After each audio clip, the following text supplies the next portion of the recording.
Ain't got nobody on.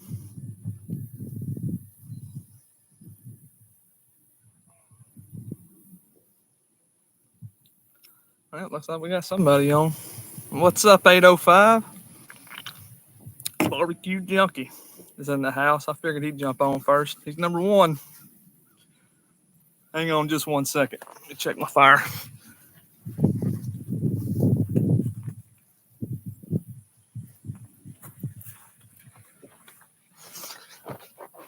Alright, I'm back.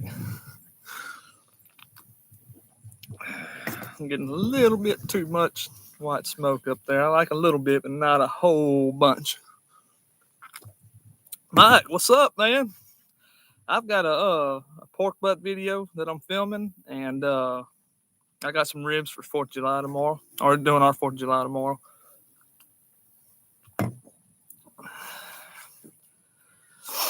Yep, some spare ribs and a pork butt video that I'm shooting that I started on at about 5 o'clock. Figured I'd do this out here at the barbecue pit instead of doing it in the house. I'm gonna keep an eye on this, and I can shoot the shit with you guys.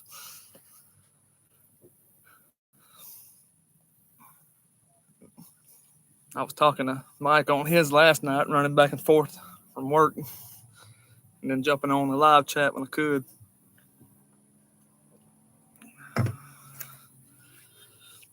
So 805 Barbecue Junkie, your name's George. So I don't think I knew that. George. So I'm curious to see how many people show up to this. This is the first time I ever did a live stream.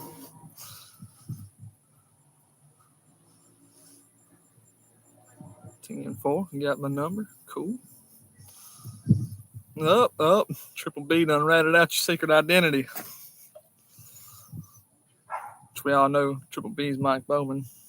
My dog's over there barking. Yeah, still running my temp. Yeah, a little bit above 275, but that'd be all right. It's pork butt. You can take it.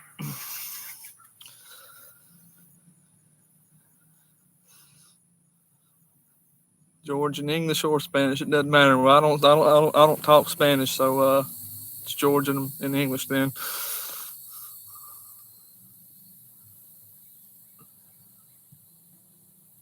My old lady's bird dogging me. She sees me on the computer. She likes this stuff. Yep, pork butt is very forgiving. It's got more intermuscular fat in it than a brisket. You can run that thing 325. You can go hot and fast on pork butt, and ain't gonna hurt it. What do you want, Cooper? All right, I'm gonna pet you. I go on. Yep, got a pork butt on. I'm gonna do something a little different with this one here. Something I ain't never done before, and something I ain't seen nobody do yet.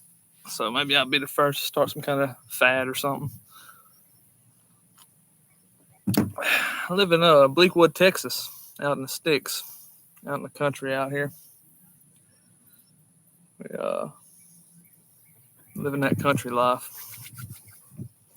You can see there's woods all behind me. I got some neighbors back off on this side, a few neighbors around. I ain't got but about maybe 5 neighbors, which is good. I like it like that. Yep, very peaceful living. Do whatever I want out here. I ain't gotta hear no crap. I got 10 acres, so I got plenty of space between me and my other neighbors over there.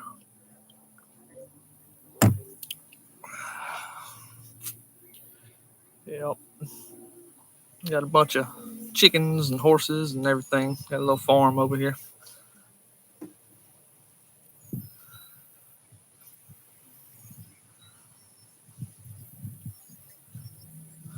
You at work today, Mike?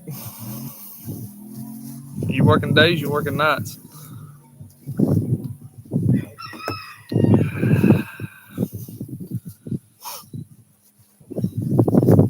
You're from California, ain't you, George?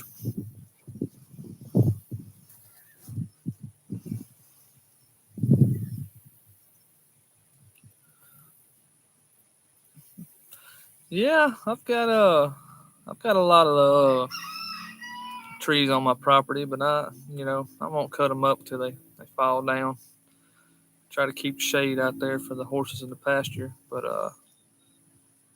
I've got plenty of firewood around here. Anytime a little tropical storm or hurricane blows through, I try to gather up what I can, split my own firewood.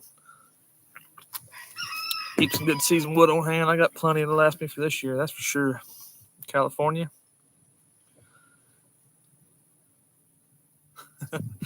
Days. What you cooking, Triple B? What you got?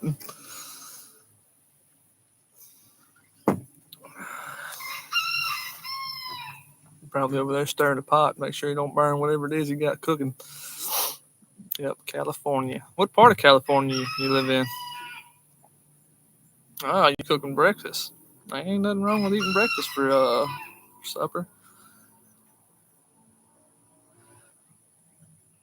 Catering a birthday party. What you cooking them? You ain't lying. It's hot. I come out here and lit this pit up at about 2:30. Burn my coal bed down. Son of a gun, it was hot. And it was cloudy when I got out here to start, and then the sun came out, started cooking us, and it rained a little bit today. It's humid.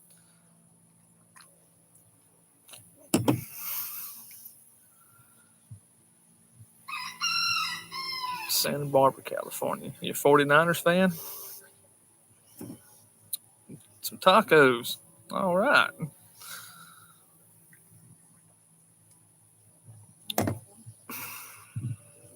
Yeah. The Raiders. Yeah, the Raiders are fun to root for. Laugh at me all you want, but I'm a Dallas fan. The Cowboys ain't done shit. Not in a while.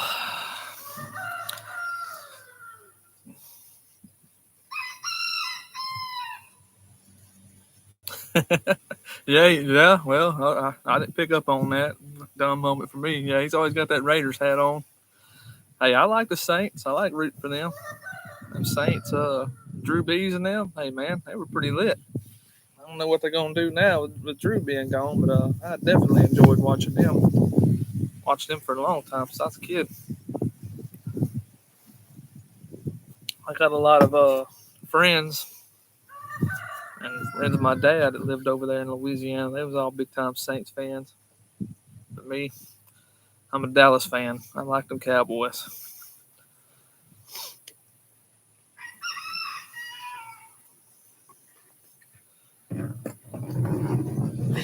Well, they call this Mr. Frederick. They call this Southeast Texas, but really I live in Bleakwood. It's borderline East Texas, Southeast Texas.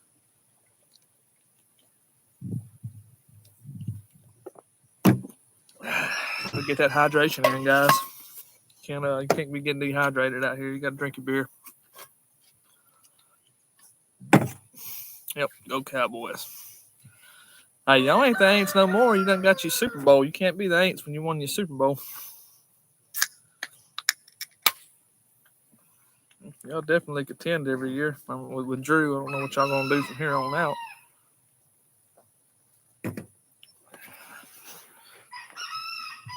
Holy shit! All right, hold on just a minute.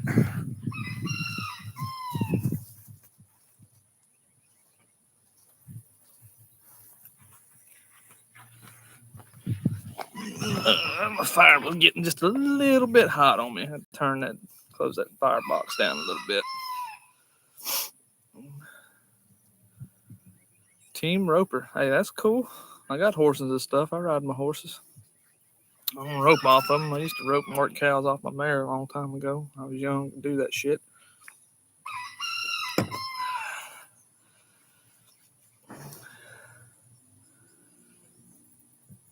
Yep, team roping. I like watching rodeo every now and again. It's cool.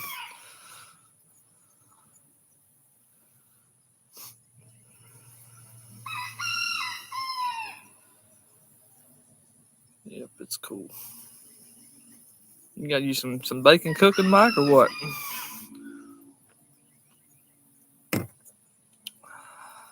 Starting to get freaking dark out here.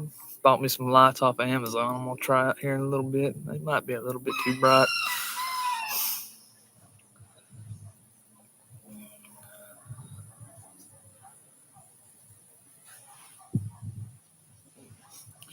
All right, my temp's back down to 75. It jumped up to 325 on me. When you ain't watching your fire, it can get away on a big old offset, pull some draw on it. So you gotta keep an eye on them kind of things. It ain't hard.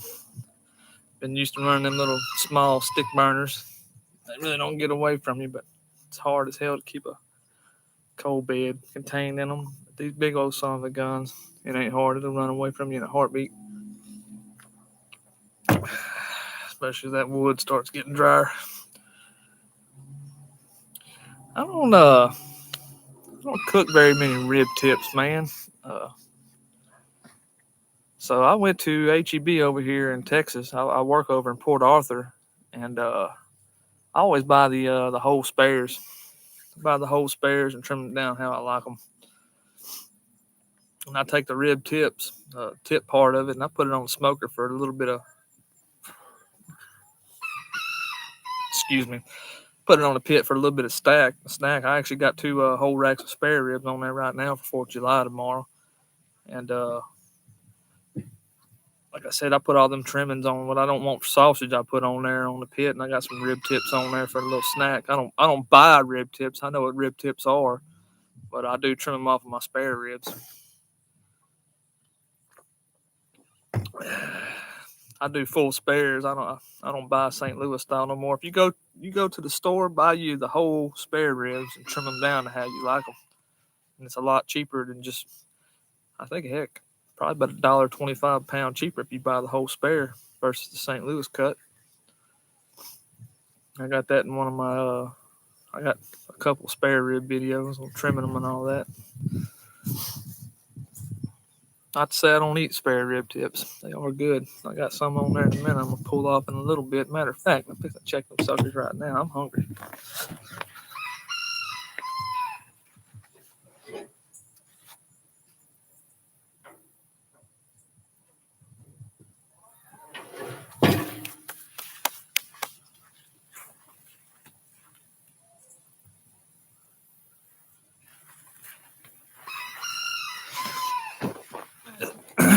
It's got a little bit left to go, but I don't cut my rib tips up. I keep them whole. Bacon, sausage, and cheese grits. Man, cheese grits are good eating, man. I love eating cheese grits. If you know how to make them, they're pretty darn good. So you purchased a bunch of rib tips. I mean, if you like that kind of thing, that's good, but I'm not going to the store just to buy rib tips. Buy them whole ribs. Pretty much what they sell on you is scraps. That's probably why they're so cheap.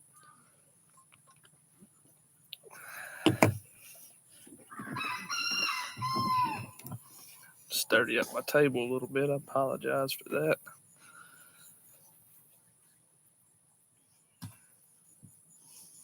You know, you was talking on your channel last night, Mike, about shrimp and grits.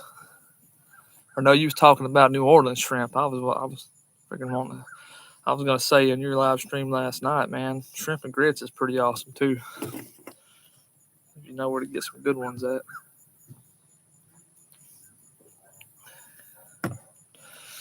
Mike G, barbecue Mike G. Yeah, them rib tips is good eating. Don't get me wrong. I still eat them. Like I said, I got some back there on that pit from spare ribs that I trimmed up that I'll snack on here in a little bit. I ain't quite done yet. I just put them ribs on probably about 30 minutes ago, right before I went live with this.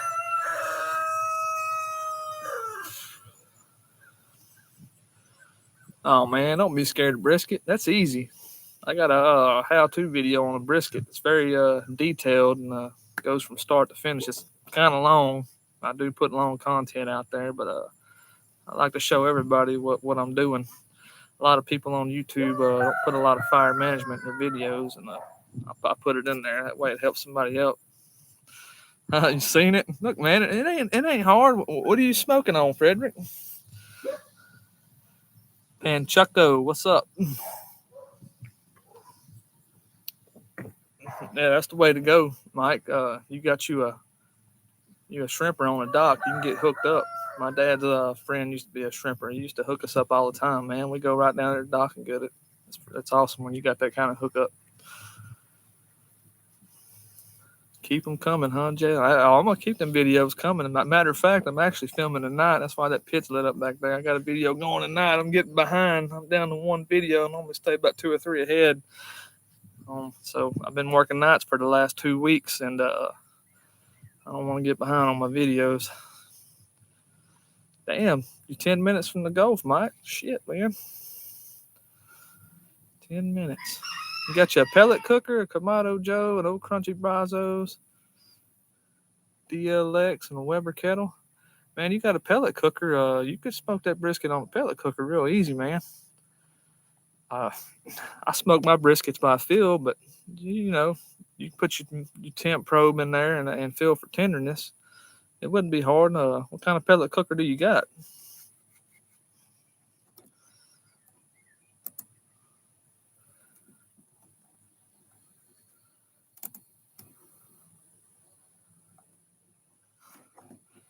Trying to figure out how to put these messages up on the screen like y'all do. I don't know if it's showing or not.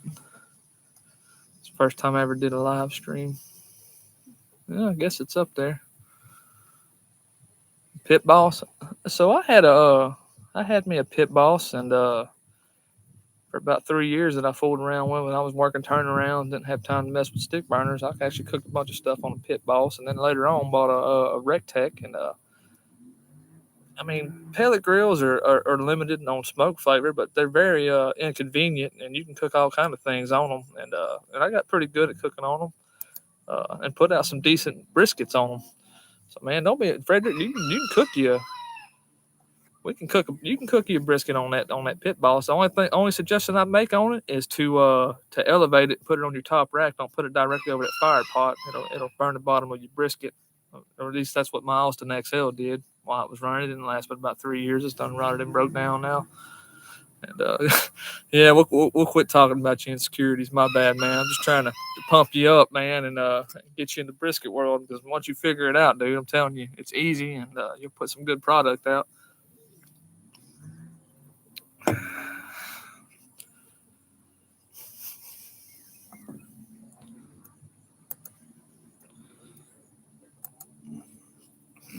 Triple B, old Mike Bowman is in the house. He lives 10 minutes from the Gulf. I live about 2 hours from the Gulf. Maybe 2.5.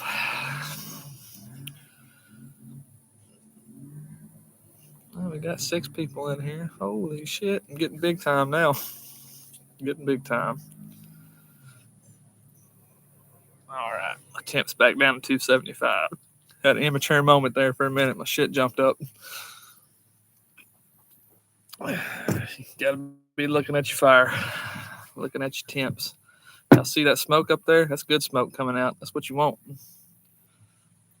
In the beginning of your cook, I'm about 2 hours into this pork butt, and the ribs are been on for about 30 minutes. You want that nice dense smoke. Throw that smoke flavor up on there, up front. Seen a lot of YouTubers here lately. I ain't gonna mention no names. They all been not necessarily fighting, but butting heads over clean smoke and dirty smoke. Now they're all making videos about it. That's what I've always did up there. I've been doing that for 8 years. Just started a YouTube channel. Figured I'd share it with everybody.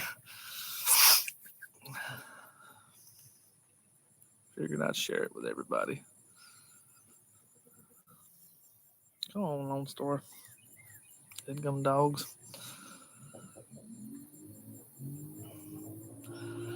So I don't necessarily have a baffle in it, but I do. Now, kind of hard to point to, but what I do have is from about right there to back here, I got a piece of round plate that comes off in there and runs up to the edge of my fire grate right here. And it's just in there straight. So that heat comes up, hits it, and then it rises up like that instead of coming down and then going up. I think that's a lot of fatal flaw on a lot of smokers is that, you know, they got that baffle point down, so your heat comes out right here and then goes up. You just want to deflect your heat a little bit, have it come up and then rise up, and then do its thing up through there. That helps out any.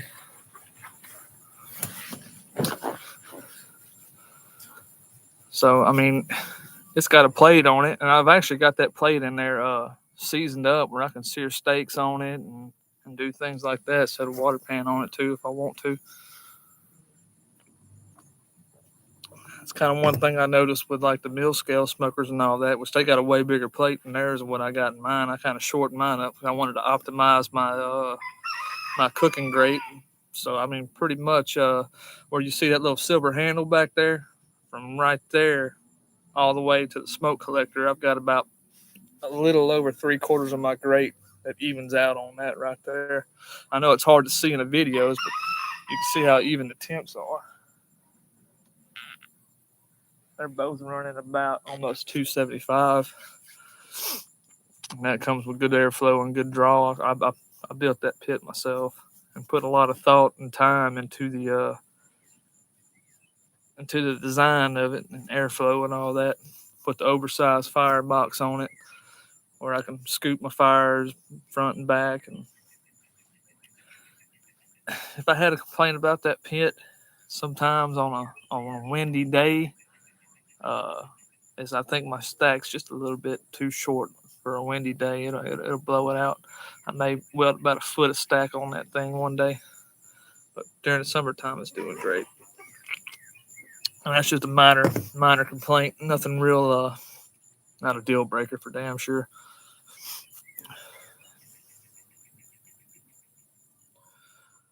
Oh, thank you.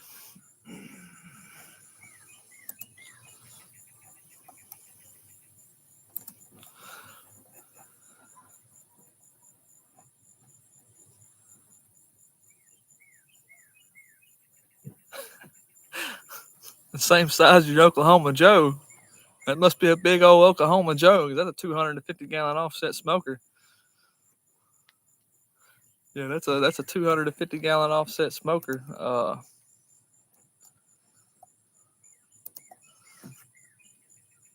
Yeah. So my firebox on that smoker back there is 24 inches diameter, 3/8 inch thick pipe by 40 inches long. That's how big that firebox is back there. It's it's way bigger than an Oklahoma Joe.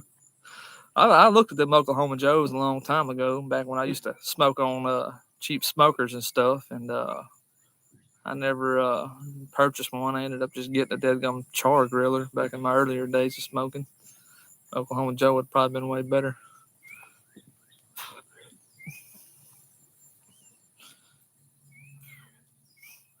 Yeah, 805 Junkie. He's here. And I think he's here. I don't know. We done lost people at the live chat. He may be busy. He said he was catering. I can assure you that smoker back there runs better than Oklahoma Joe does. It's funny, though.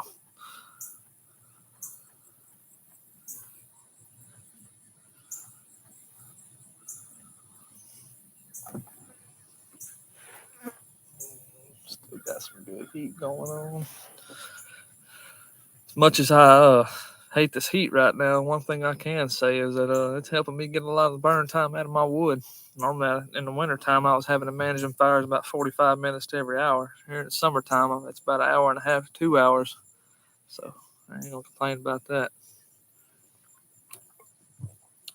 Less wood consumption. No, I don't work in the old field. I work in chemical plants as a chemical plants, not plants. Working chemical plants as a third party representative. Watch over things and make sure nothing goes south.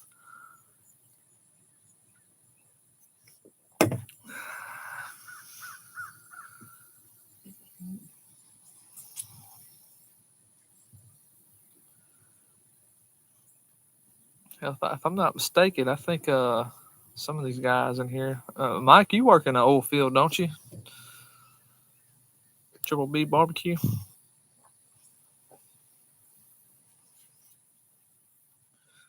I spent my whole career working in plants. Yeah, I thought that's what you said in your live stream last night.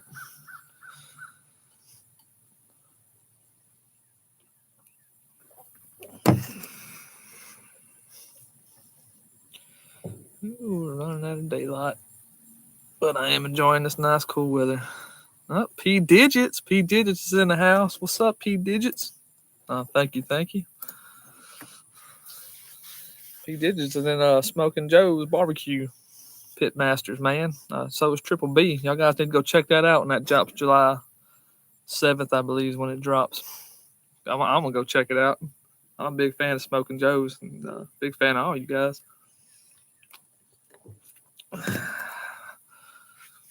Yeah, I'm definitely gonna go check it out. Yeah, that's a 250 gallon offset smoker I built back in February. I worked my butt off. Believe it or not, I built that smoker in about 4.5 days. I worked my freaking butt off.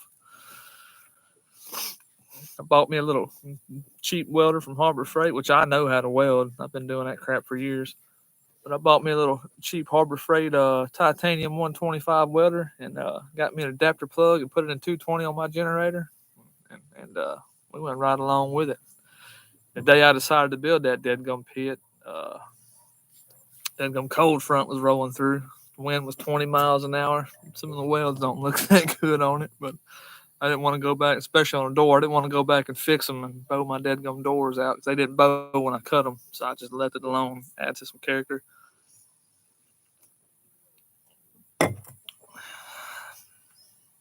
Oh, I thought you was in that, P. Did well, maybe not. Maybe I was mistaken on that.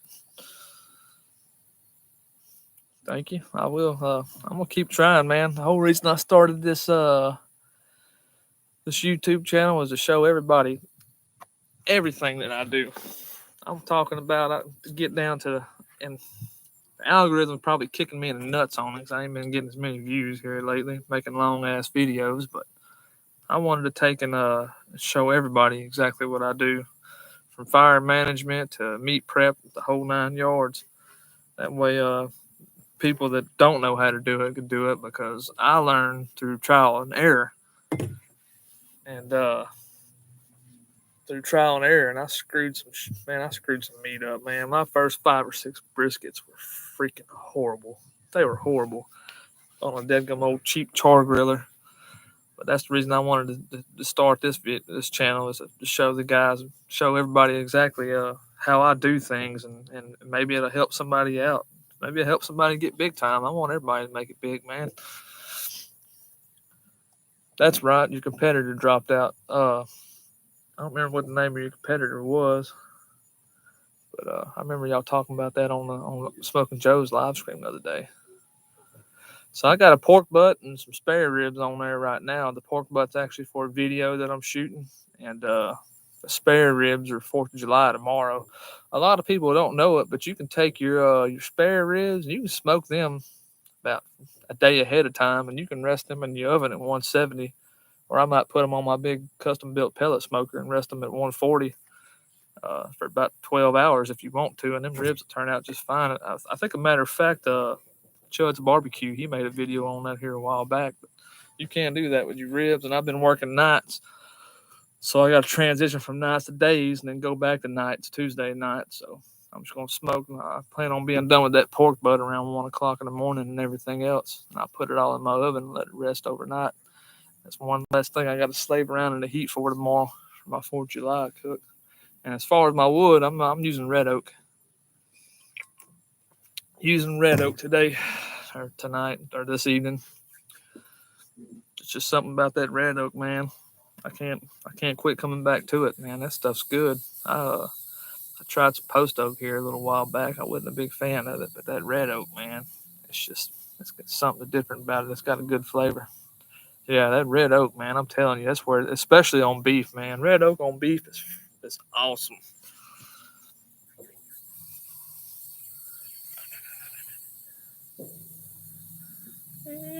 I'm running about 280. Oh yeah, always eat good. Always eat good. I ain't got to fire that pit up in about 2.5 weeks. I was about 4 videos ahead before I got on nights. Now I'm down to the bare minimum. So mesquite wood. All right. So mesquite wood. I was working out in West Texas in a town called Big Springs, and everybody threw that mesquite wood out like it was trash on the side of the road, man. I was picking that stuff up, doing steaks on it every day, And I brought them some of that stuff back home with me and smoked with it. And you got to burn a super clean fire with that mesquite. That'll screw some stuff up real quick. But the one thing that I noticed is mesquite wood here in Southeast Texas versus having mesquite wood over in Big Springs is two different things. Because I brought that mesquite wood home and it sat here for a couple of weeks before I used it. And that's mesquite wood took some moisture in. It's a lot drier out there. It took moisture in over here, and it was a little bit harder to burn and burn it clean. But I got a wood supplier that's got mesquite. I might give it another run another day. So I like it for hot and fast grilling steaks and stuff like that. But I ain't really took it and tried to smoke or let me rephrase that. In probably about 8 years, I ain't took it and tried to smoke nothing with it. 8 years ago, I tried to smoke a brisket with it, and it was horrible. Yeah, I'm a firm believer in that red oak. That red oak is what's up. Pecan's good too, though, Mike. You're right. That pecan is my wood supplier up in town that I go to over here in Kirbyville, Texas. American Firewood. They've got a pile of pecan, and it's been a while since I used any pecan. I might go hit him up for some here after a while. When I get off these nights, get a good paycheck, go buy some, do a video on it. Yeah, we got 7 people in the live chat. I'll excuse me for a minute. I gotta grab me a beer.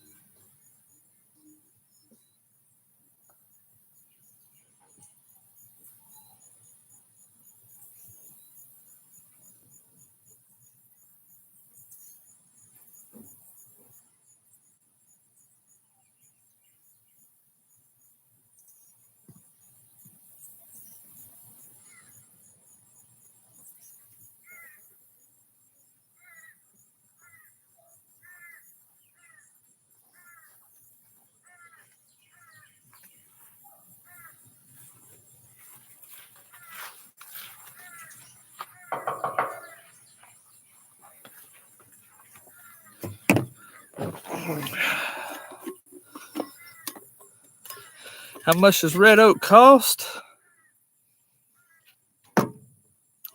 Depends on where you live at, who you get it from. So I'm able here in Texas. I can find full cords, a true cord, not a face cord, of red oak for about anywhere from $250 to $400. But if you go to that's just from individuals around here that are looking to make money and doing it as a side hustle. As far as my supplier goes up there in Kirbyville, I want to say I paid for a face cord $230 for a face cord.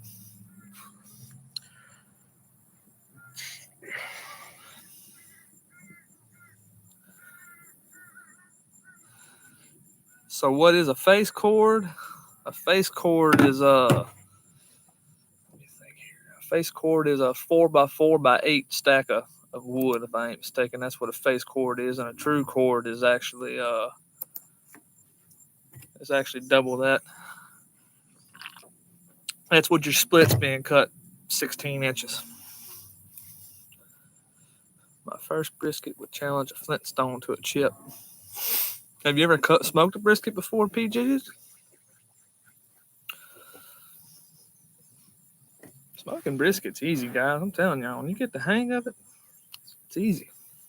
Don't be afraid of it. Just do it. You're gonna screw up the first couple briskets you ever do. That's just the way it is. You got to learn.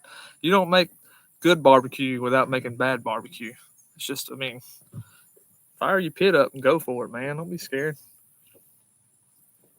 Worst case scenario, you screw it up, chop it up, make chopped beef sandwiches out of it, put it in a crock pot, cook it down even more.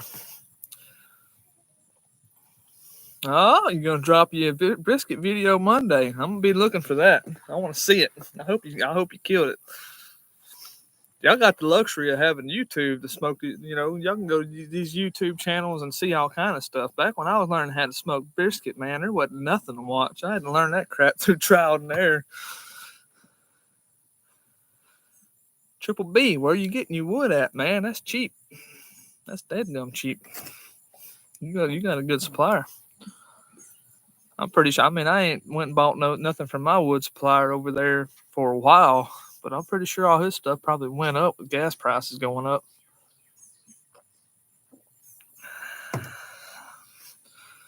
Yeah, you'll learn. Look, man, I've been smoking for 12 years. You know, seriously smoking for 12 years. Took it serious. I've been grilling and all that crap since I was 15, 16 years old. But I just started taking it serious, you know, trying to get good at it, not screwing around about 10, 12 years ago.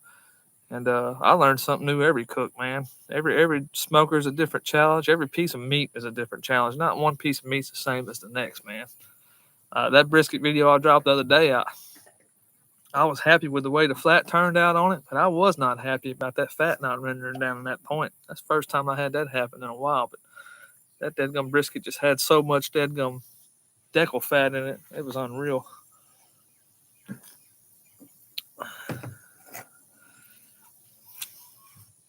Sleeper barbecues in. Hey, man, go take care of your video editing, dude. I know how that is. That's what you got to do.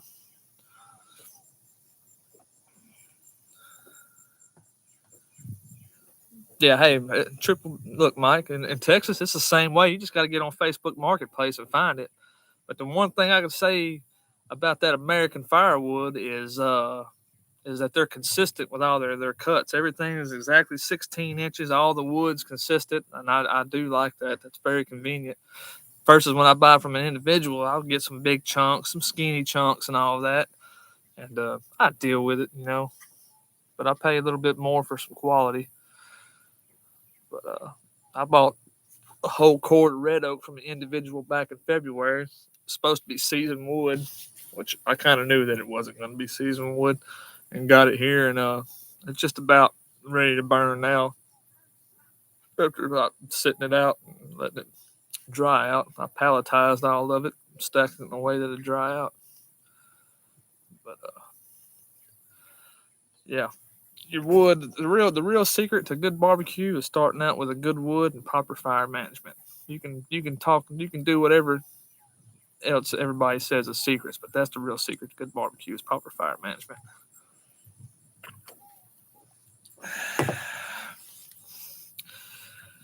How y'all feeling ahead of that competition y'all got coming up, man? Y'all pretty confident or what?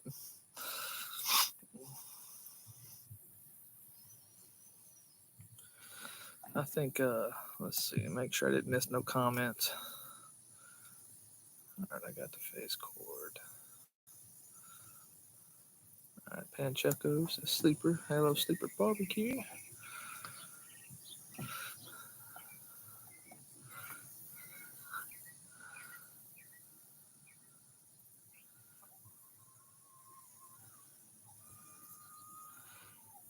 Yeah, I don't know, definitely. So everybody wants to charge. Everybody wants to charge a stacking fee and a delivery fee. Yeah, I get you on that for that. I'm sure. Yeah, freaking yeah, that's how it is around here. So that face of red oak that cord of red oak that I found the other day and had it delivered back in February or March. It was March, and yeah, I paid him $50. I could have got it for $200, but I paid him $50 more to load it, stack it, deliver it. I could have went and picked it up, but it's just more convenient. As a matter of fact, that was Super Bowl Sunday when I had that delivered. That's why I had it delivered. I didn't feel like leaving the house. I'd already been drinking.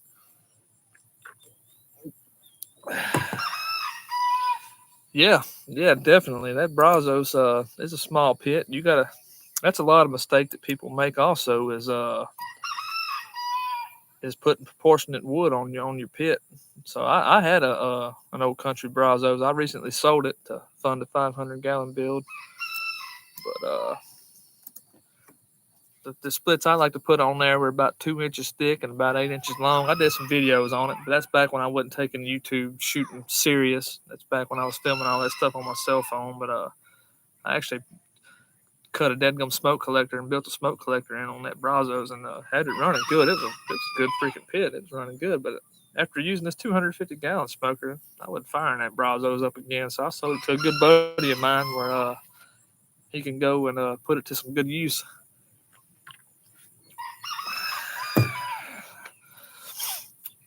What time is it? 8:02. I got a little bit more time, but I got to open that pit up. I might have to check on that deadgum pork butt here in a little bit. Had it on for 3 hours now.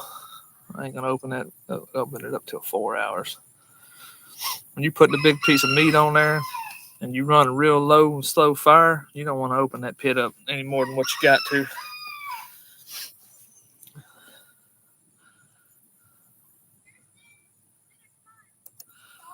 Hey, man, sleeper, you can do it, dude. I'm telling you. Don't be nervous about none of it. I mean, if you lose, I say you ain't lost nothing. And if you win, you got everything to gain, man. So, I mean, go for it, dude. You got this. I thought long and hard about messaging Smoking Joe and seeing if I can get in on it, but I don't think I can meet all the time constraints with working freaking nights and all that. I'll catch the next one.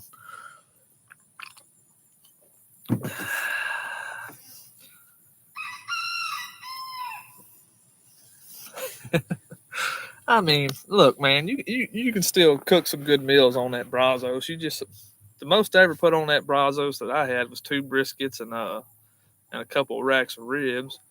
But one thing I noticed about that Brazos is that heat deflector in there is a big time engineering flaw, man, because it puts the hot spot right in the middle of the smoker. So right off Jump Street, I cut that deflector out, man. The hell with that.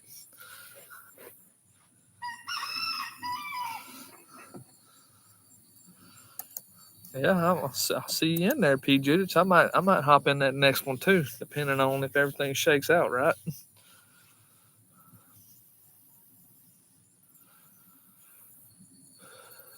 Yeah. So look, my suggestion on that old country is reaching there with a grinder. It's only got 4 little stitch welds in there holding it. That's all mine had.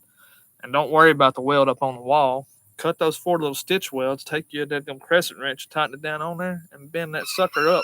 Pop it off and break it off. And then what I also did on mine is I took that plate and I slammed it up against the side about an inch above the grate, and I tacked it off to it and made a straight baffle.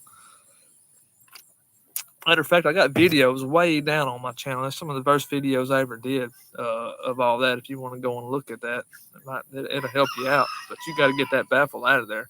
Once you get that baffle out of there, that old country will run like a champ.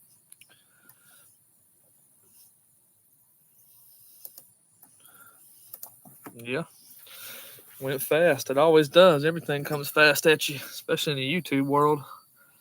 I've got I think in February I only had like 100 subscribers, so I've got like 350 subscribers in February, 5 months. Yeah, Frederick, cut that baffle out, man. You don't need that shit in there. You want airflow in that country. And another thing on that old country Brazos that I think's a flaw is that deadgum stack. That stack's not tall enough.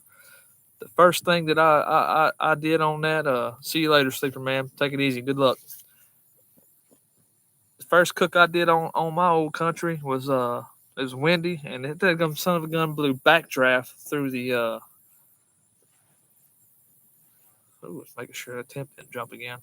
That blew backdraft through the smoker, and the smoke was coming out of the deadgum firebox, and I was like, nah, man, I just paid $1,000 for this damn thing. This ain't worth a darn.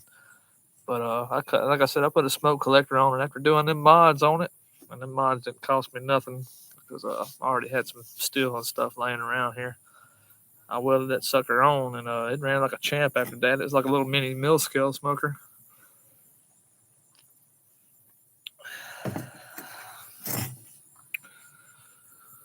I'm glad it's cooling off out here. My God, it's hot earlier.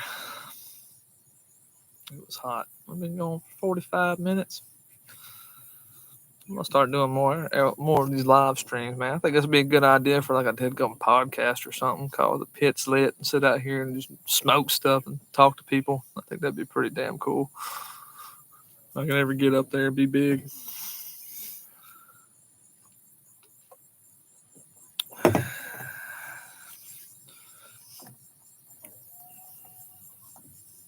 Hey, Triple B, that Bozos is not a bad. It's not a bad investment, dude. I'm telling you, it's not a bad investment. But like I said, the first thing I'd do is cut that dead gum baffle out, and that's the only flaw in it. And that smokestack, I ain't say you necessarily got to cut that smokestack off and put a collector on it, but you can do what some of them guys like Raleigh Smoke is one of the first ones that did it. He started that stack extension on his Pecos, but I would definitely recommend doing that. You get that stack taller, you get more airflow. It gets more draw in it. With that dead gum baffle and that old smoke and that Brazos, man, it puts the dead gum hot spot right in the middle of the pit, man. It's piss poor design, but it's definitely a heavy built smoker that'll last you for a long time. I like mine. I just don't use it no more. It's just easier to put whole splits in that 250 gallon back there and roll with it. That old country Brazos, I had to take my dead gum splits with a chop saw, cut them in half, and split them up. It's a lot of dead gum work. And then the one thing a lot of people don't realize is with these bigger smokers right here is you get way more smoke flavor. The bigger the smoker, the bigger the smoke flavor. That's one thing I noticed when my first smoke on this 250 gallon offset pit was it flung some smoke to it, way more than that Brazos ever did. But it was good. So that propane tank's a 1/4 inch thick. That pipe's 1/4 inch thick. The deflector plate's 1/4 inch thick, and that firebox back there is 3/8 of an inch thick. And if I'm not the biggest fan of insulated fireboxes because the less wood you burn, the less smoke flavor you get, in my opinion. So I didn't insulate it, but that is a thick firebox. It's 3/8 of an inch thick, and it does retain heat very well. So I thought about insulating, but I don't see no need. Damn it, I'm burping too much. I'm sorry. I see no need to insulate that. When you build me one, hey dude, holler at me. So 250 gallon propane tanks are not hard to find around Texas. I got a little Cracker Jack welder. We can build one, dude. It ain't hard. Just got to find a way to get it home. 'Cause that sucker back there weighs 1,300 pounds. Yeah. Yeah, that firebox. So a lot of people, a lot of the 250 gallon offset pits that I see on YouTube, the fireboxes, they're too short in my opinion, man. They're too short. So I mean, you put that oversized firebox on it, it makes your fire management way easier. You can move your fire up, you can move your fire back, you can burn bigger splits. There's all kind of things into it. A lot of people think that 32, 33, 34 inches is where they need to be at, but man, make that firebox bigger and it's more forgiving, man. You can get it home, Triple B. Hey man, we'll build one, dude. That's actually something that I've been thinking about is when I grow this YouTube channel, if it ever does grow that bigger, that I might start building my own pits and stuff because that pit back there runs like a Cadillac, man. There's a lot of things about smokers and airflow that I've figured out over time that probably the big time pit builders keep secret. I believe I got that figured out.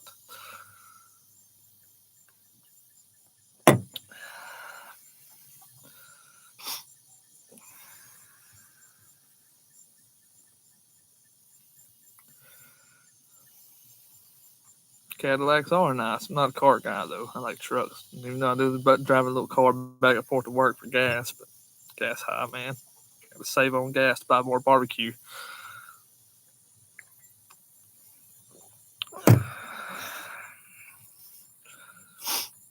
Yeah, I mean, you can go on Facebook Marketplace, probably find you a 250 gallon. for about 150 bucks. Heck, I'm gonna look right now, man. Let's go look on Facebook Marketplace.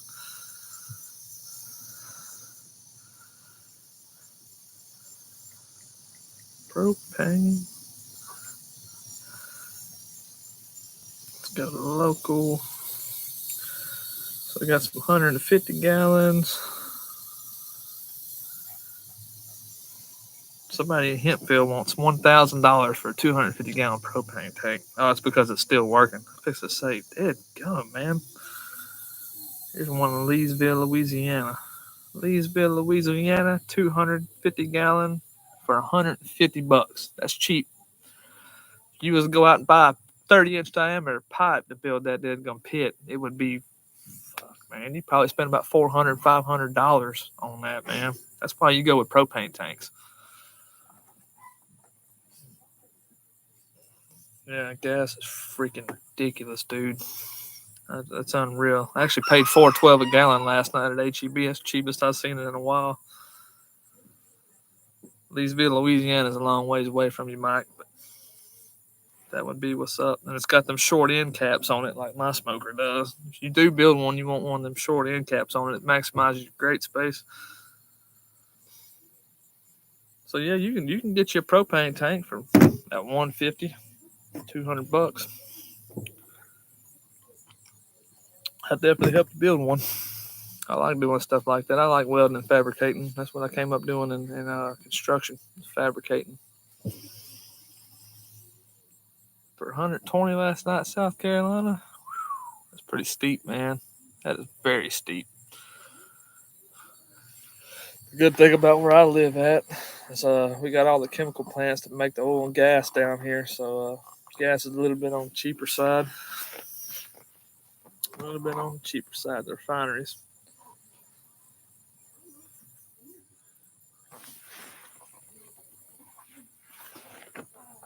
Let me check my fire right quick. Excuse me.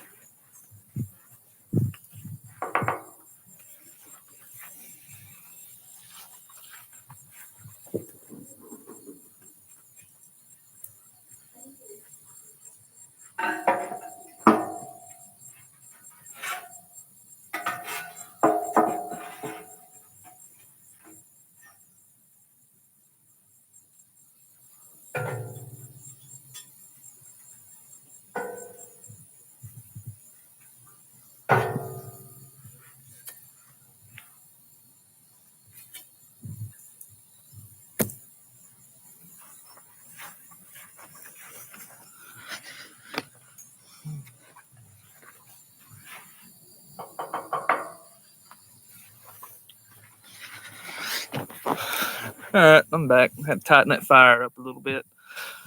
I like to start my fires out wide, and then as the wood starts to burn down, tighten them up, maintain your temp on them. Using them big dense logs, getting that smoke flavor.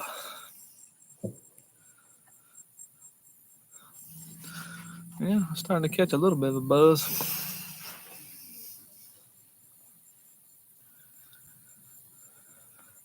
Dang, I was kind of hoping we can get some more people in here, but maybe it's Saturday night.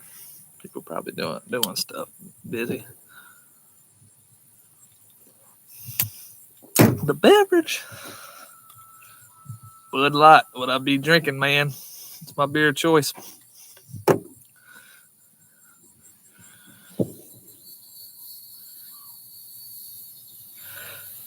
See you flicking your tail true. So yeah, I'll be flicking that tail true because that tells you if your fire is going up or down. If you sit there and you tap that sucker and the needle jumps up a little bit, it means your fire is rising up. If it jumps down, it means your fire is dropping.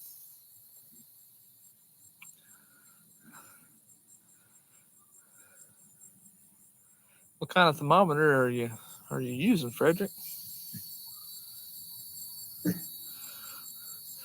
Hey, don't get me wrong, Panchucko, but I'm not no alcoholic. I'm just a social drinker. That's the first beer I've drank in probably about a week and a half. So you got one of them old country, probably what a Gator thermometer, Gator brand's what I think Academy sells, or the old country brand. There ain't nothing wrong with that. As long as it works, man, that's all that counts. It don't have to be a tell true.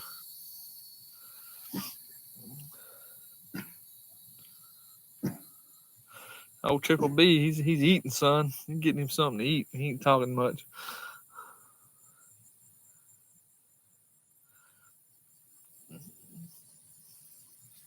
All right, man. Peace out, Mike. Take it easy, bud. You're not judging. You switched to bourbon. Yeah, I stay away from the hard liquor, man. I try not to go that route.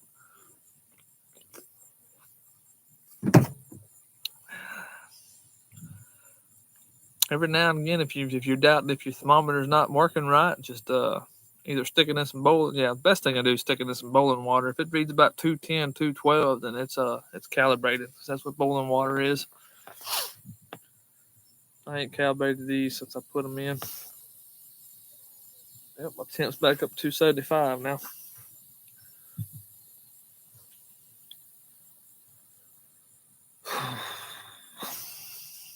8:18. Stay on here for a little bit longer. I have to continue my video shoot here in a little bit.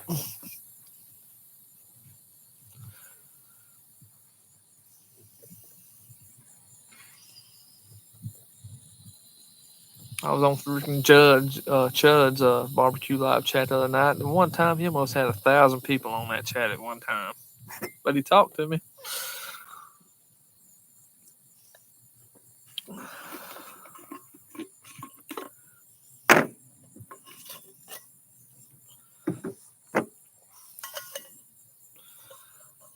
You got any more barbecue questions? My open book of knowledge. Here's your chance to learn something.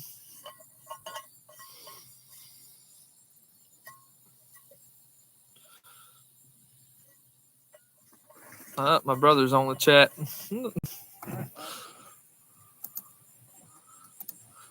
That's my brother. He'll be coming over tomorrow to eat some Q.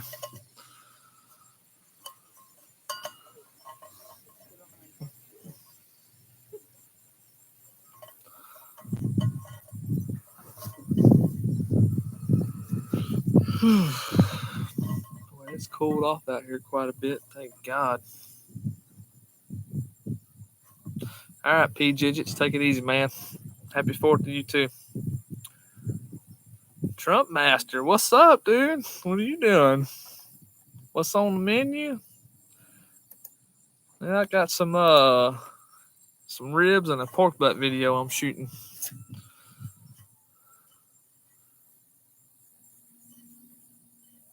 Do I do much chicken? Yeah, man, I smoke chicken all the time, man. I be poor, dude. Chicken's cheap. Yeah, we smoke chicken all the time. Freaking, I'm actually gonna do a video Monday night on Texas half chickens. I'm gonna do that again. Do better video than that one I shot on my cell phone a long time ago.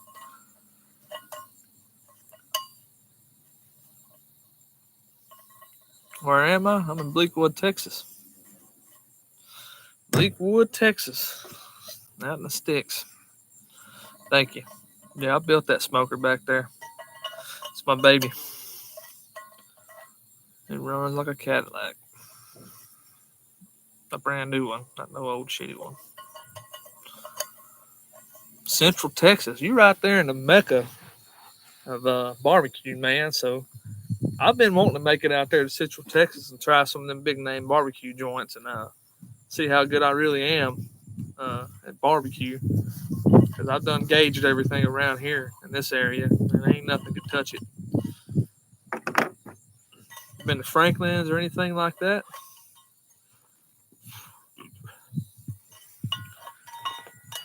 Yeah, using 2-smoker method on your chicken. It's not bad. It's not bad. I do that when I run my chicken on this offset. I run about on this offset. I run about 325, 350 the whole way, crisp that skin up. If not, it'll be tough. Hey, I'll come meet you over there. Heck, we'll call that shit to go. The hell is standing in the line, man. I've been wanting to go try some of these big name barbecue joints and see how good they really are. I went to a barbecue joint over here and over in Beaumont, and tried it out. It's the best restaurant barbecue that you're gonna find around here, but it wasn't better than mine. I tell you that.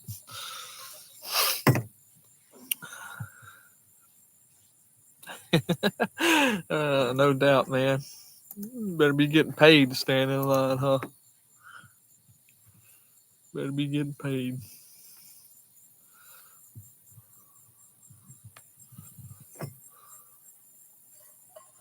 $8:05 still on here, and he leave. I wonder if I can see who's still on here.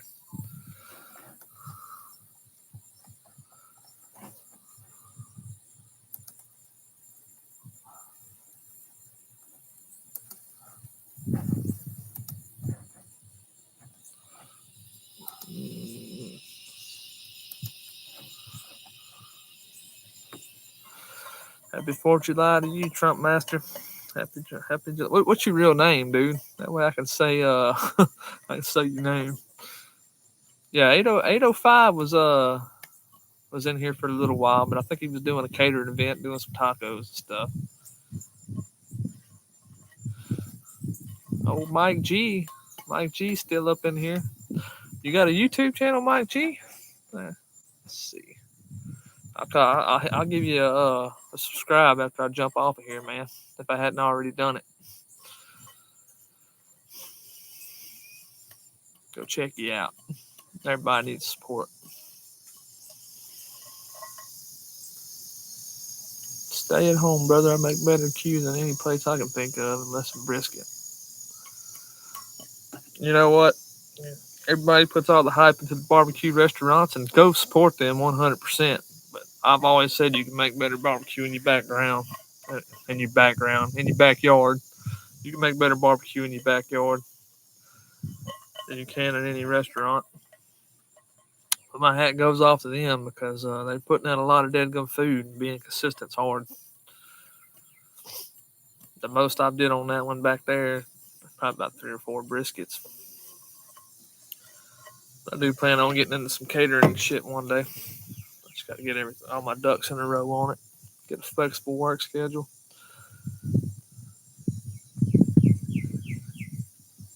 She made some steak kebabs. Hell yeah, man. Oh, Hines is up on here. What's up, Hines? You got anything you want to ask me, dude?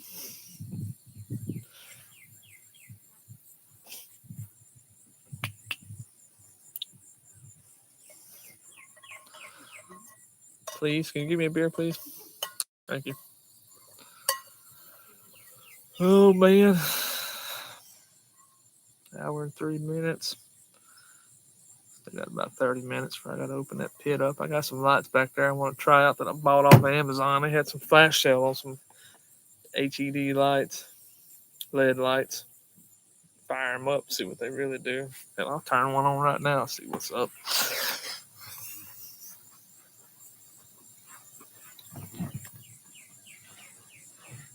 Get one of them turned on.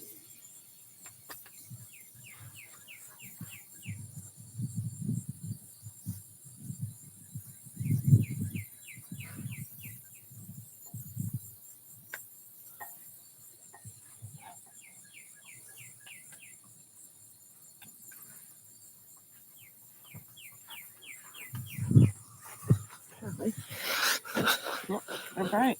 Yeah, them suckers lit the world up. Man, they're pretty bright. They're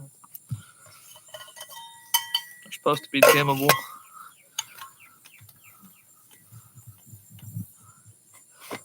What do I have planned for 4th of July? So I'm doing my 4th of July tomorrow. I've been working nights, and I got to stay up all night Monday night. So we're going to have friends and family over tomorrow. I got to adjust this light. Hold on a second.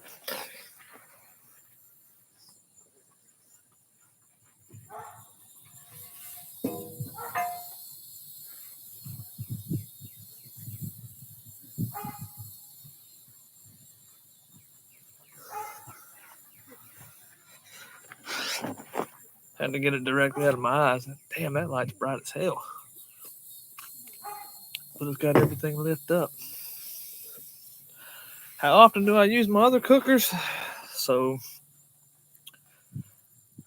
I don't think I answered you, Hines. Let me get back to you right quick. So I got a pork butt that I'm smoking like a brisket. I'm gonna slice it up, see how it turns out, and then I got a couple of racks of ribs. I'm planning on being done about 1 o'clock this morning. Catch me about 6 hours of sleep. Wake up about 8 o'clock tomorrow. Fire the pit back up. Put some chicken and sausage and stuff like that on there, and get all the other stuff done. But right now I got ribs and pork butt on there. And ribs I hold in my oven. That pork butt I hold in my oven overnight. Rest it. How often do I use my other cookers? So my Rectech, pretty much my wife took that one over. I don't hardly ever use it no more, but it's easy for her to use. So she smokes with it and does stuff with it. Then I got a big pellet smoker that I built, which I'm going to do a video on one day and walk you guys through it. It can burn logs and pellets. And I use it for smoking sausage because it can get down to 150 with no problem. And it's got a Smoke Daddy hopper on it and a Rectech controller. And it does pretty good. If it's raining too bad, I'll use it. It could get on pretty close smoke flavor to a stick burner, but not quite. Yep, my opinion, Rectech's best pellet smoker. There ain't no doubt about that. They sure got the best controller there is. There ain't no doubt about that. All right, Trump Master, take care, bud.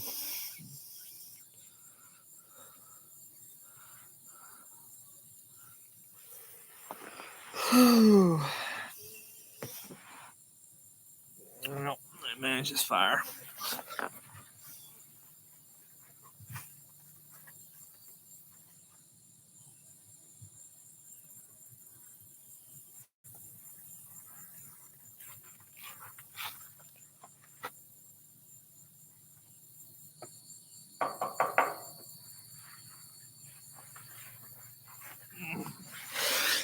Need to open that firebox door and give it a little bit more air.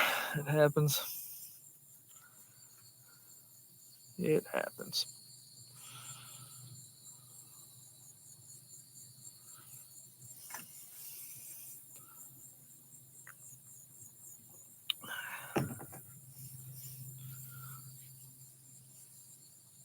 Yeah. So, tell you a little story. I thought I was on to something with what I was doing. Me and a friend of mine went to his shop over in the Bell, Texas, and I bought all this sheet metal to build this deadgum thing. And the cooking, the dimensions on it was about 6 foot tall, 2 foot deep, 26 inches deep, 40 inches wide. And I thought I was on to something, man. So we built this thing, and I insulated it. I had to, being that big. We insulated the excuse me. I had some insulators hooked me up with some stuff, and I insulated this smoker. And I thought, man, I ain't seen nobody do this. An insulated pellet smoker that burns logs. So I was like, man, I'm on to something here. And I'll be dang the first time I talk about it that I get on Facebook and then Ironside smokers pop up, and I'm like, well, shit, there went that idea. Somebody's already on it.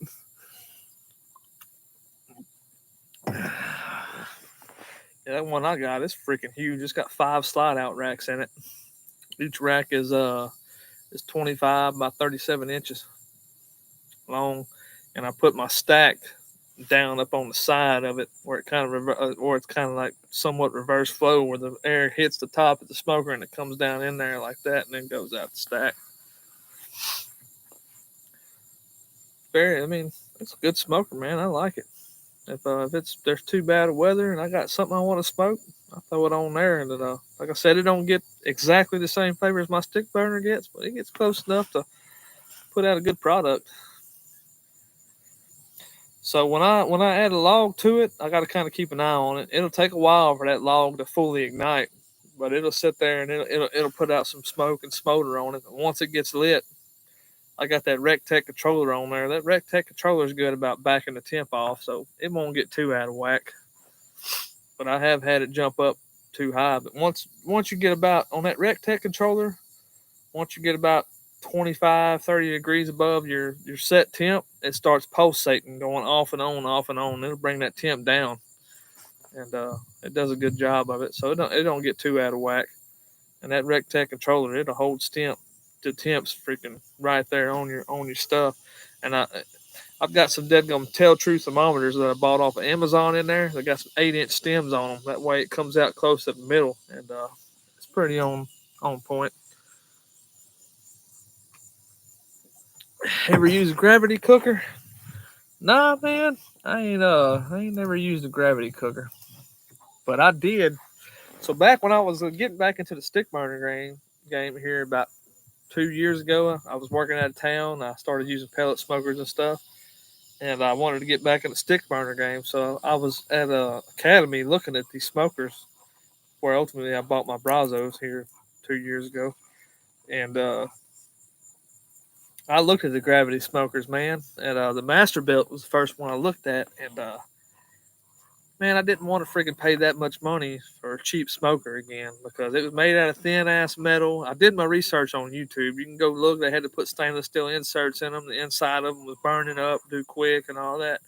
And just the build quality on the Masterbuilts, man, it would last you about 2 or 3 years, just like that Pit Boss pellet smoker I had. But they're not built to last. They're built to last for about 3 to 5 years, and then you go buy you another one. That's the way those guys make their money. So that gravity cooker is an electric gravity cooker. Now, as far as like the Shirley Fabrications and all those go, and the old country gravity cooker, it would probably be worth the money. But I'm an offset guy. I think you get superior product on these back here on that offset. Yeah, you talking about the old country's got a gravity pit. Shirley Fabrications got some. The Stump Smokers got the gravity pits. All those guys got them. Yeah, I see what you're saying there. Yeah, those guys got them. I can't attest to how good of a job those do. I know they're real popular on the competition circuit and all that. So yeah, the Stumps does look badass, and it's fully insulated too. So I mean, it holds temp. I know. I'm trying to think of who it was that did a video on the old country gravity smoker here a while back. I think it was Trendkill BBQ did a video on that and had like an odd smell coming out and couldn't figure out what was going on. And the insulation on the inside of the gravity chute was burning up and putting a off smoke into his firebox in his cook chamber, man. So that kind of deterred me from getting one of them. Yeah, Trendkill is pretty cool, man. I think I'm subscribed to him.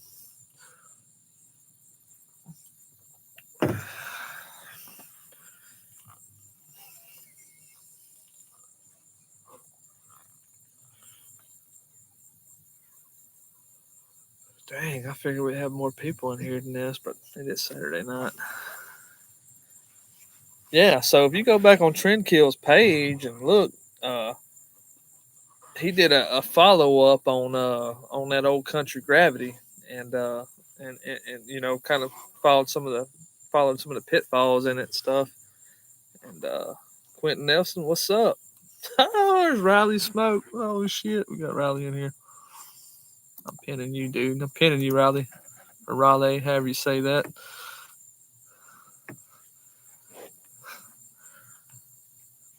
Love the food on the offset. Yeah, so the offset puts out the best smoke flavor there is out there, in my opinion. I've had all kind of smokers throughout the years, man. Just an offset, it's where it's at.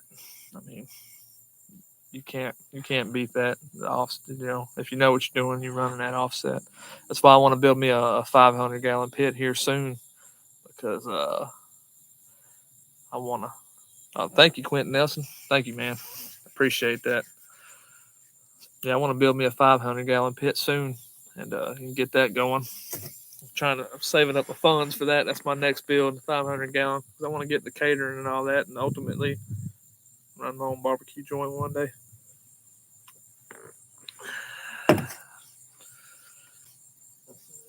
Damn, that light's bright. Definitely works.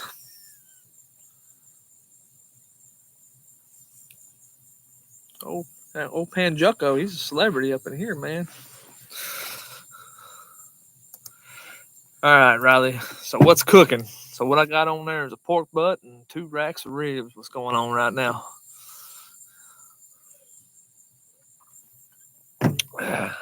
Probably shouldn't say this on a live stream, but the pork butt is being smoked like a brisket. It's a video I'm going to be doing coming out here in the next couple of weeks. We're going to take it. We're going to smoke it exactly like a brisket, wrap it up in butcher paper, rest it overnight, and slice into that money muscle. See what's up. And I got 2 racks of ribs for my 4th of July tomorrow. I'll have all this stuff done about 1 o'clock in the morning. Trying to get out of this Texas heat, man. Texas heat's kicking my butt. I've been working nights.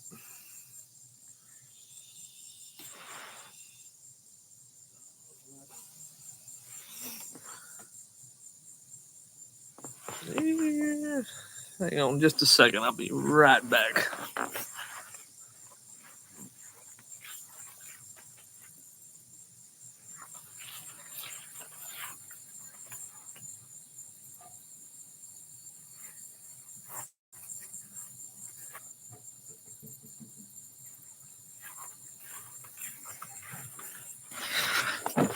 Alright, I had to close that firebox down a little bit. I was getting a little hot.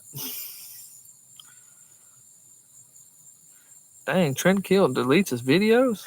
Is he not monetized? You've been missing out on money doing that. Maybe you don't care, though.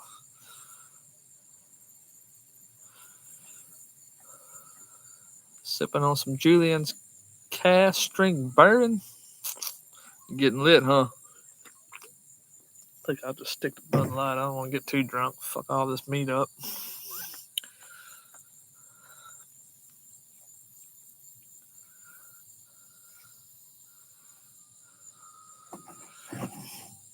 Who else y'all like to follow on YouTube?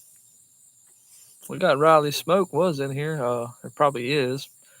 Still is. I'll tell you what, Riley Smoke was one of the guys that influenced me on starting a channel. And I've seen all these mods he was doing with his Pecos. I was like, and I had an old country. I was like, shit, man, I can do some of that stuff too.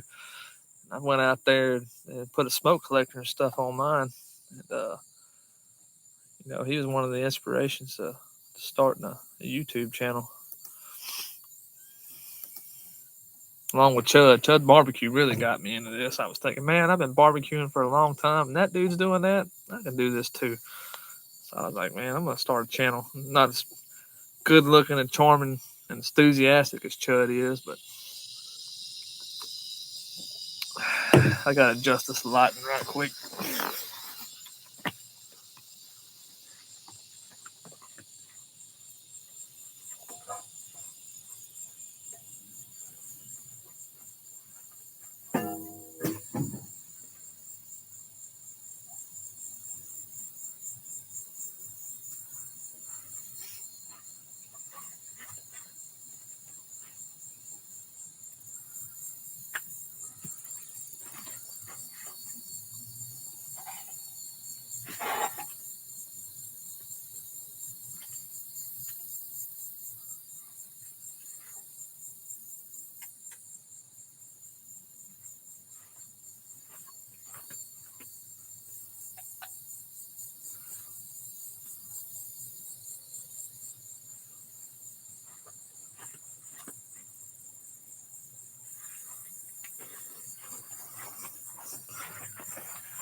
All right, that's better.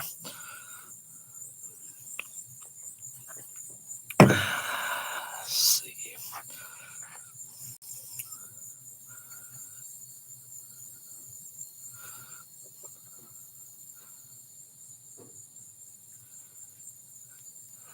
Yeah, so freaking Chud, man. I would have never guessed that he was a Yankee until he admitted to being a Yankee.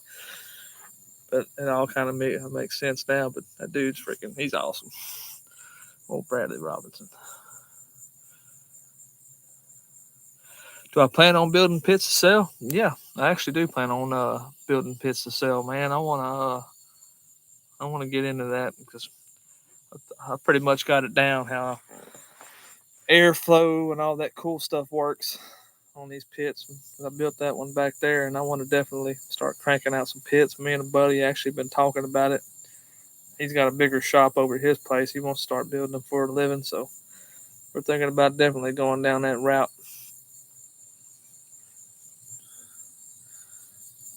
Mama and Papa's Barbecue. See, I hadn't heard of that one. I'm going to check that one out. I watch Mad Scientist too.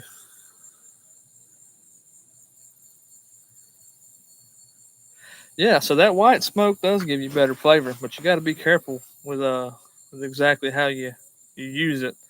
You definitely put it on up front on your cooks, but you don't want to run a thick white smoke the whole time because you'll screw your stuff up. But yeah, Mad Scientist and a lot of those guys are starting to figure out what works in barbecue.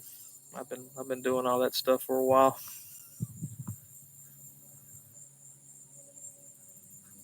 He done stole my idea. Nah, he didn't steal my idea. Barbecue's learning, man. You're gonna learn everything. He's just figuring out what works, and the plethora of all this stuff on YouTube now. You can go on there and be more opinionated with stuff, and they see guys like Jerby. I'm gonna tell you right now, Jerby's probably one of the first YouTubers that came up, Jerby Barbecue, with the dirty smoke stuff, and then people started to follow, and he's got plenty of credibility, being Goldie's #1 barbecue and on the Texas Top 50 monthly, and now all these other guys are not Chud. Chud's probably been doing it for a while. He knows, but some of the other YouTubers probably know that starting to jump on that bandwagon and like, hey man, this guy's right. But those Texas pit masters, they know what they're doing. It's just now all these secrets are getting out, but people have been doing them for years.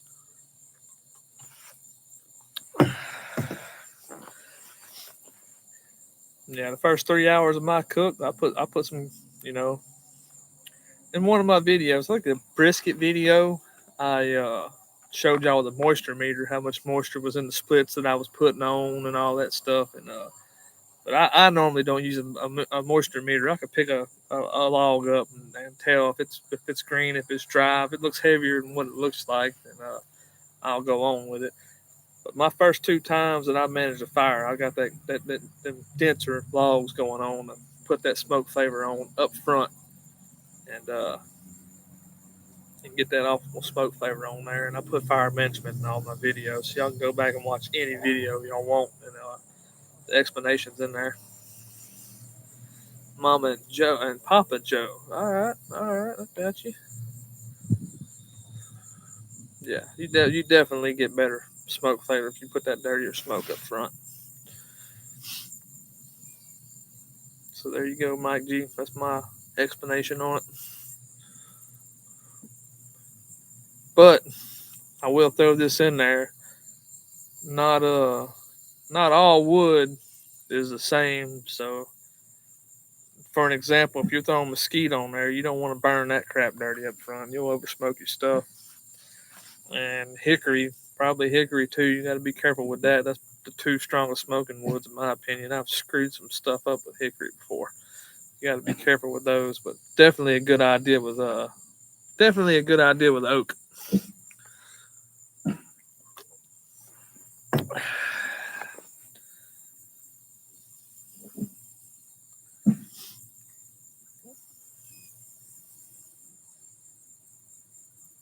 I don't know if y'all seen that flash on the screen. That was my AC kicking on for the house.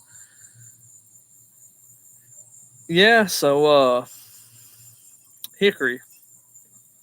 So back when I started all getting into smoking adventures and stuff, I used a bunch of kiln dried wood, and kiln dried wood burns like shit. I don't care what nobody says. Seasoned wood burns better. But I definitely screwed some stuff up with hickory.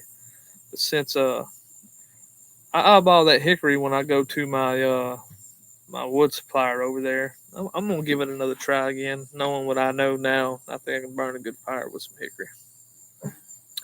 Mesquite tips. So look, man, I ain't no expert on mesquite. The only thing I've ever done with mesquite is burn it down to grill steaks and all that. But Chud Barbecue put out a pretty good a video with brisket done with mesquite. But if I was burning mesquite for the first time, not knowing what I was doing, I would definitely burn a clean fire on it up front and play the safe card on it and play with it and figure out what works with it. I'm not a mesquite expert, man. That one's not me. It don't grow around here very good, so I don't use it.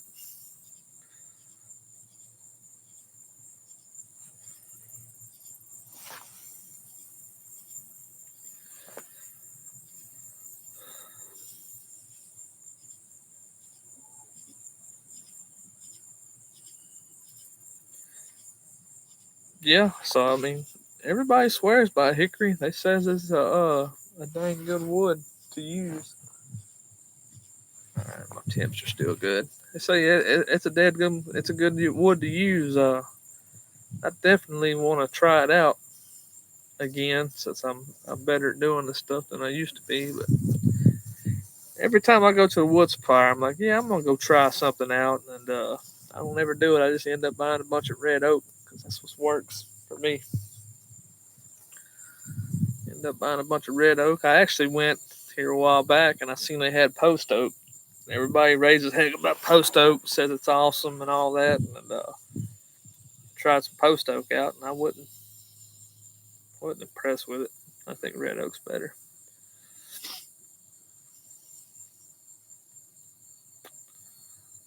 Got 7 people, 9 likes. So yeah, start off with oak, and then a lot of people mix mesquite and oak together to balance out the flavors. I think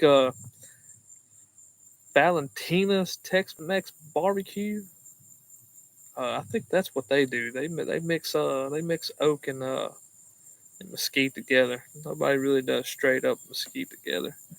So I can definitely see where that would definitely be an option.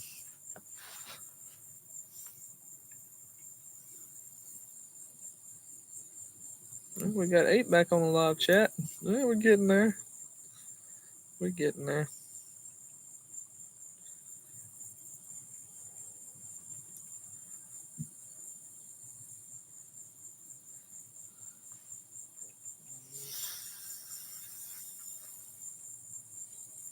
$8.49. Oh, somebody jumped back off. Oh, 2 of them jumped back off.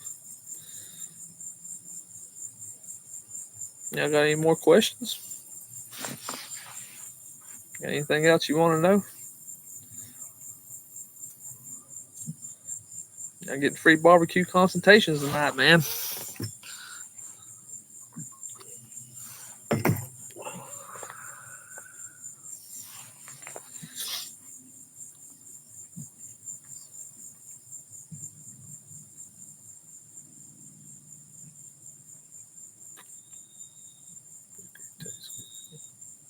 Make sure I didn't miss no comments up in here. I'm gonna scroll back up.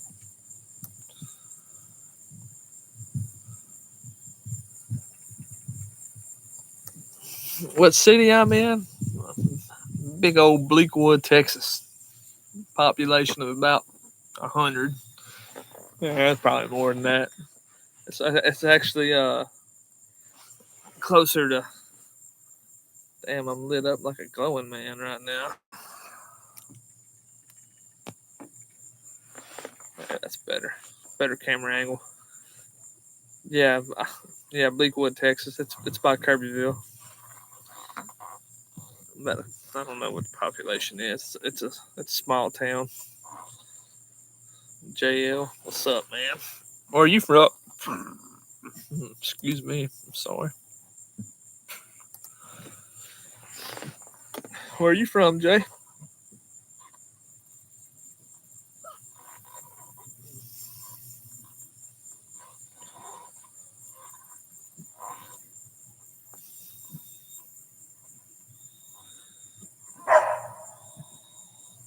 Dog's barking.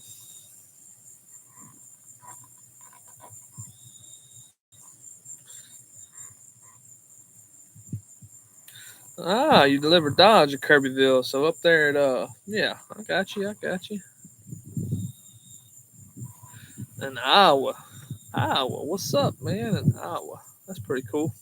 Pretty, I bet it's pretty out there, farmland and all that.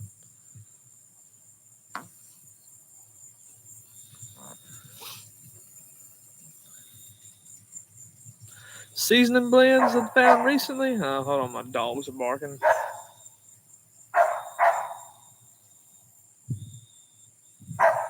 Cooper, hush.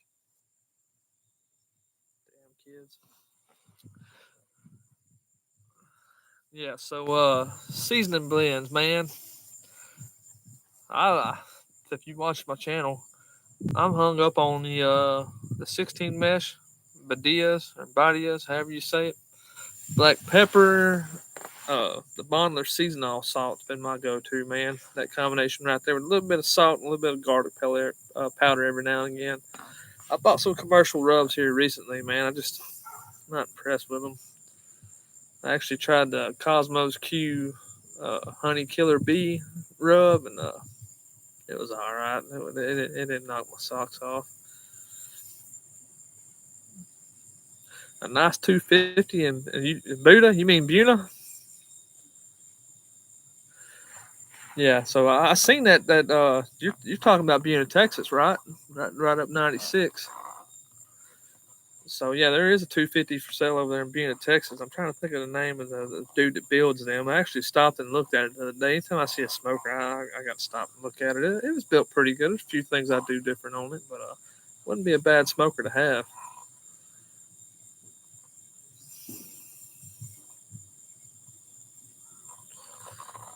Yeah, Buena. Buena, Texas.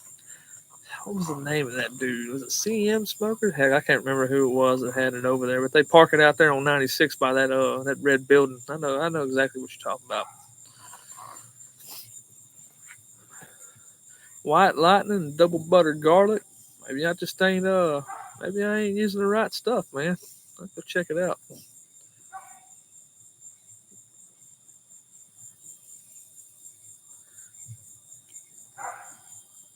So you deliver the trucks up there to Dodge. What's the name of that damn Dodge place up there in Kirbyville? Drawing a blank. Yeah, it's not Fiesta brand. Yeah. Yeah, I'm drawing a blank, man. I can't think of the damn name of it right now, but I know exactly what you're talking about. Yep, somebody blowing up some fireworks. I can hear them. My damn camera's acting goofy. Weaver, that's right. There's a Weaver in Kirbyville. There's Weaver in Jasper. There's Weavers all over the damn place. No, I got you. Yeah, Bondler's AKA Fiesta. It's good. I try not to use too many of them. I try not to use too much stuff with MSG and all that on them. They're damn good rows, but they got a bunch of bad crap in them. But you know what? I mean, not bad though. I've gotten here in this past year and a half. I've gotten away from commercial rubs, and I've actually made my own rubs. I think I put the description in one of the videos of the rub I made. I can't remember which one it was, but I started making my own stuff. And I was making my own barbecue sauce there for a while, but that got expensive too, man. So on my seasonings, I want chunky spice. The reason being is you use too much fine spice on your meat. I don't think smoke penetration is good.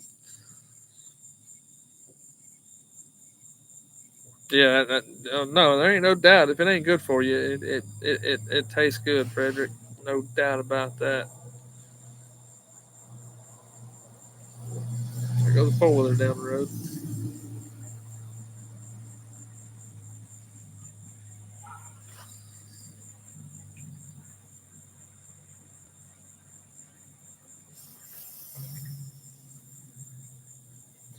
Yeah, back to being lit up again. I guess this damn camera. Yep, that is why they taste so good.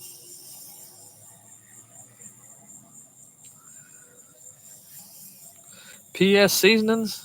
And I've never tried none of the PS seasonings, and I've seen a lot of people on YouTube raise heck about Uncle Steve's shakes. I might try some of them out, man. Definitely have to try some of them out. You know, I used to be a straight up salt and pepper guy before I got on this Lowry's thing and all that stuff. I didn't get that. I didn't learn that off of YouTube. Thank you, Mike. Mike G. Appreciate it, man. Yeah. I put a lot of, like I said, I built that smoker in about 4.5 days, man. Worked my butt off on it.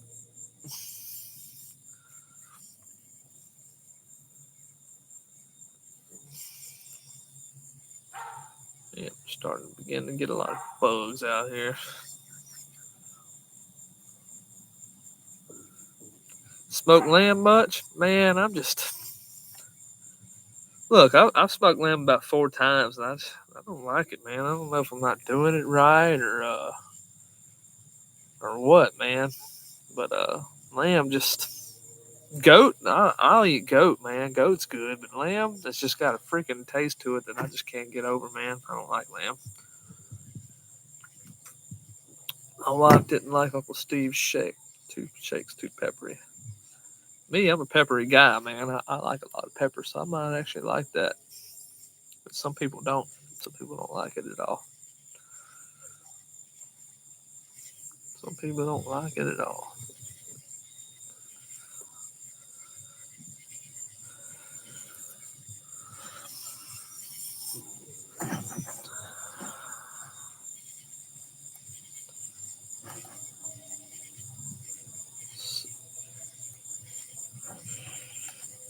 There ain't no way to pause this thing if I had to pause it.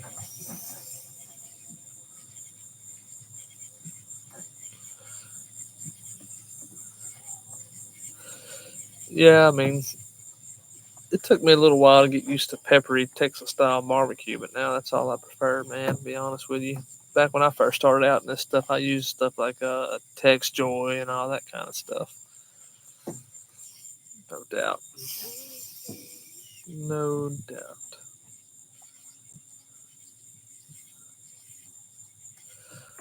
So, yeah, the lamb, the meat itself has got I guess, a gamey taste to it. I just couldn't get past.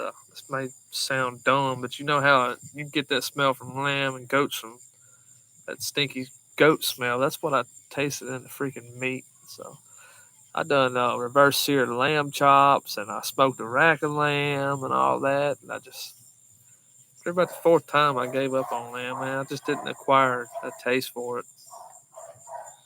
Didn't care for it.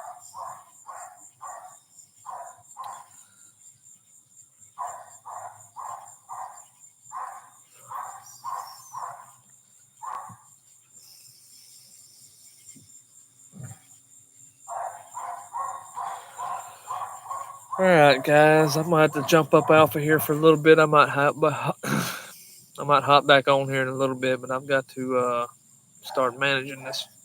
My fire's still good, but I'm fixing to have to open the smoker up and check on that pork butt.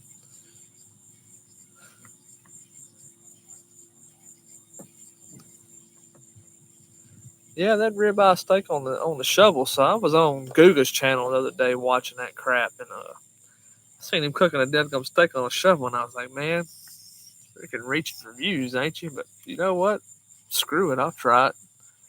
And I put that ribeye steak on the shovel. Man, I was shocked how good that turned out. That shit was good, dude. It was like cooking a steak on cast iron times 10, man. It was it was freaking awesome, dude. But you know what? I ain't gonna leave you guys. I'm gonna step away for a minute and get my camera set up. Maybe y'all get you a little behind the scenes here on this dead gum pork butt. I'm gonna stay on. I don't want to leave y'all hanging. Heck, I ain't got nothing better to do. Y'all just get you a little behind the scenes action here. So give me a little bit. Let me get all my stuff set up, and I'll be right back.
Mic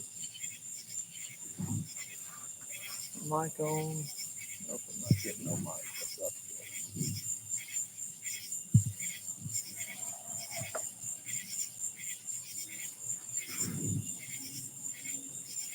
Check.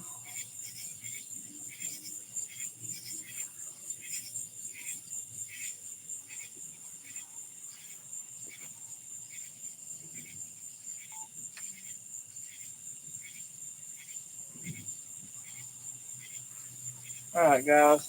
On the 4 hour mark of this cook, it's time to check and see what she looks like.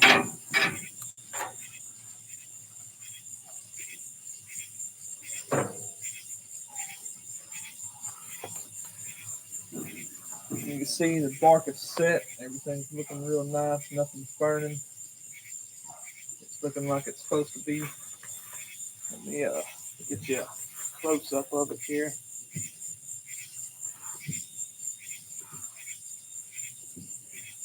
That cap starting to split, which is the indicator that it won't be long. It will be ready to wrap.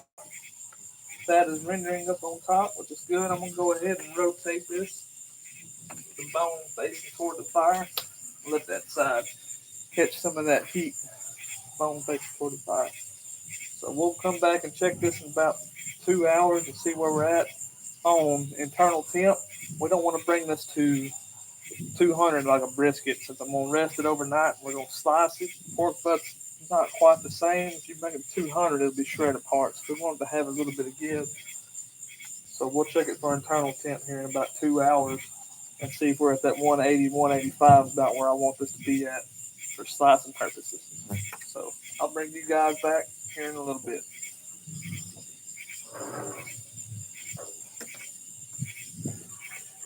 Stay tuned.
All right, guys, I'm back. Got that little shoot over with. 4 hours into that pork butt. So catch up and see what I missed here. Let's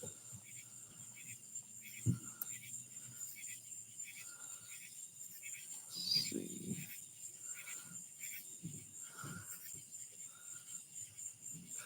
Yeah, Quinn, I like spice and heat too.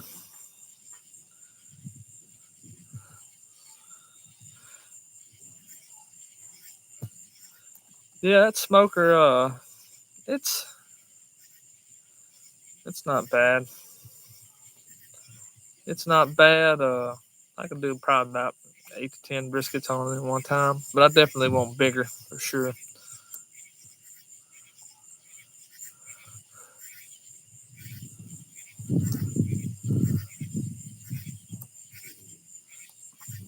Dead gum bugs are starting to come out.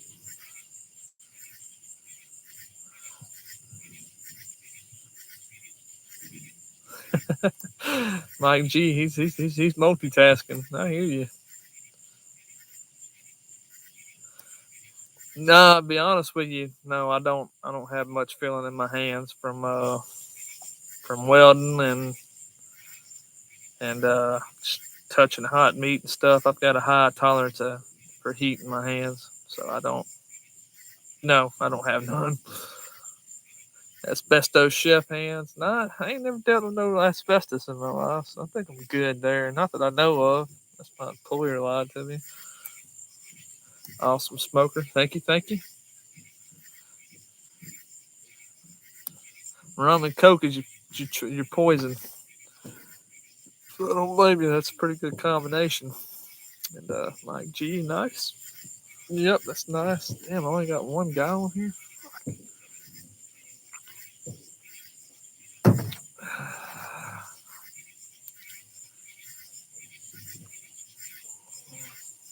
I don't know who's the one person left on here.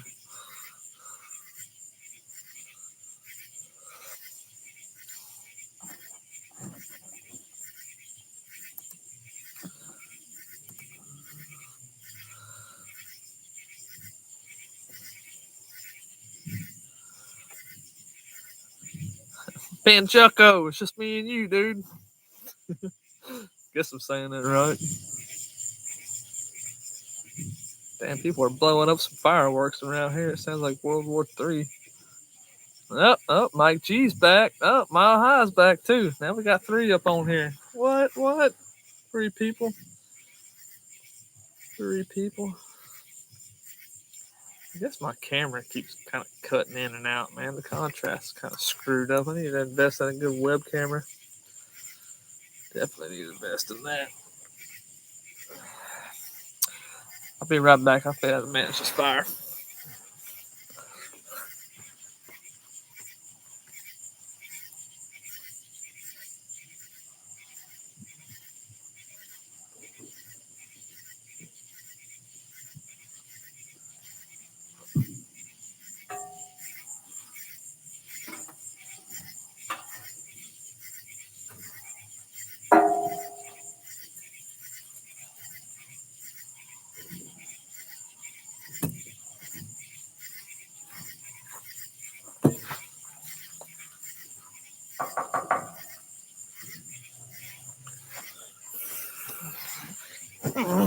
Still got a lot of life in them logs.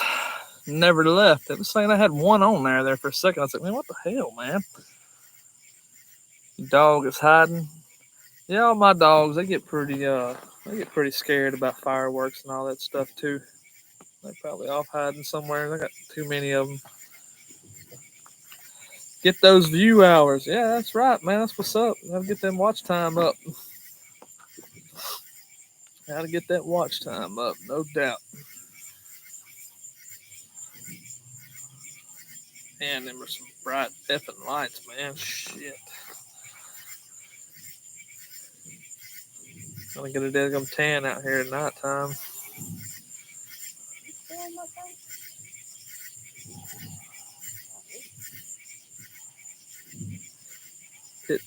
Pit life is solitary life. Yeah, ain't no doubt about it, man. Live by the pit.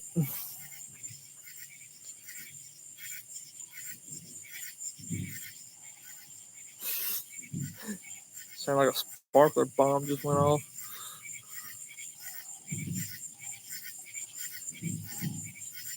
We got 7 people on.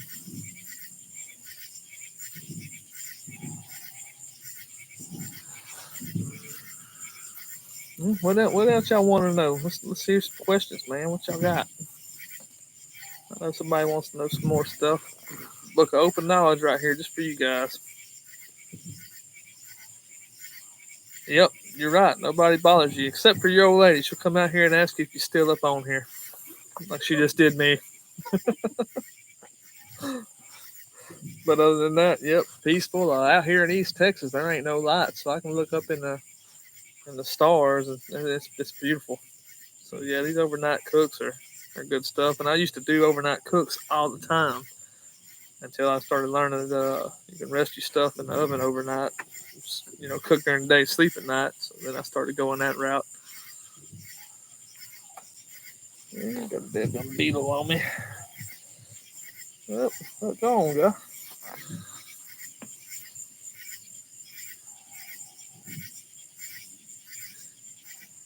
Yep, you're right. That's the reward of smoking on an offset smoker, any smoker of that except for a pellet smoker. Pellet smoker's cheating. But yeah, you sit out here all day, you work hard to manage that fire, keep your temps where you are, and then at the end of the day or the next day, if you rest, you come out here and you cut your meat, and everybody praises you for it, how good it is, or they tell you how bad it is. But either way, it's rewarding.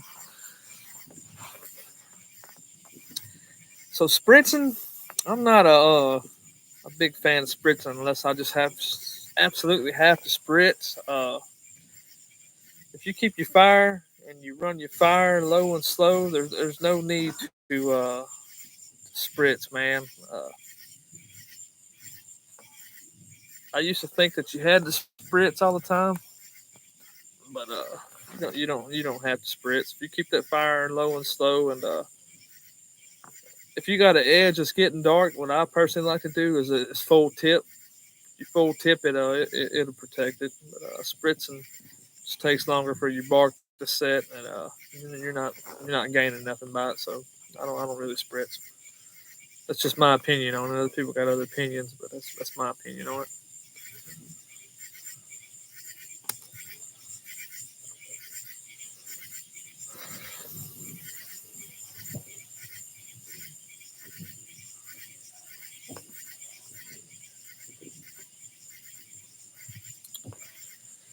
All right, guys. So I've been going on this for 2 hours solid.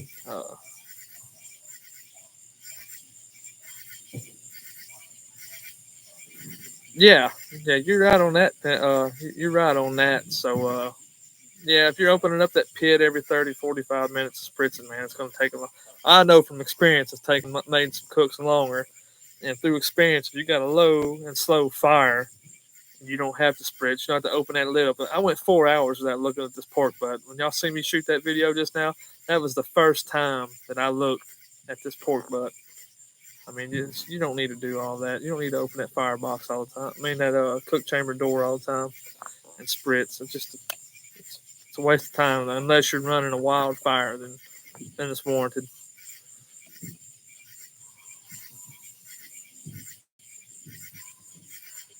I don't know who Mike Mills is, but 210. You'll be there a while smoking at 210. That'll take a while. I'm a 275, 250 guy. Depending on the meat, sometimes I'm a 300 guy. It just depends on what I'm smoking. Yeah, you only spritz when if necessary. Yeah, they get away. If you were watching earlier, this shit got away from me. It got up to 325. I'm sitting here on the live stream shooting the crap and look back. Smoker's at 325. I'm like, oh, I better go get a hold of that.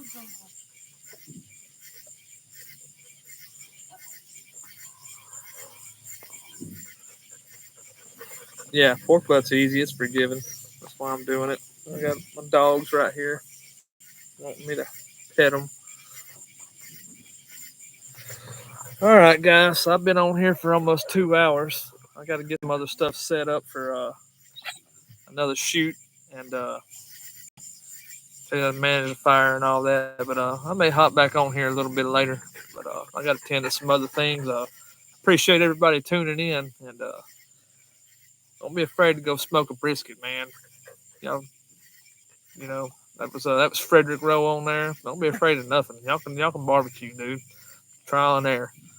But I appreciate Mile High, Mike G, everybody for tuning in and taking their time to come watch this. This is my first live stream, so I'll get better at it. I know I got to work on my barbecue or on my video presence. So,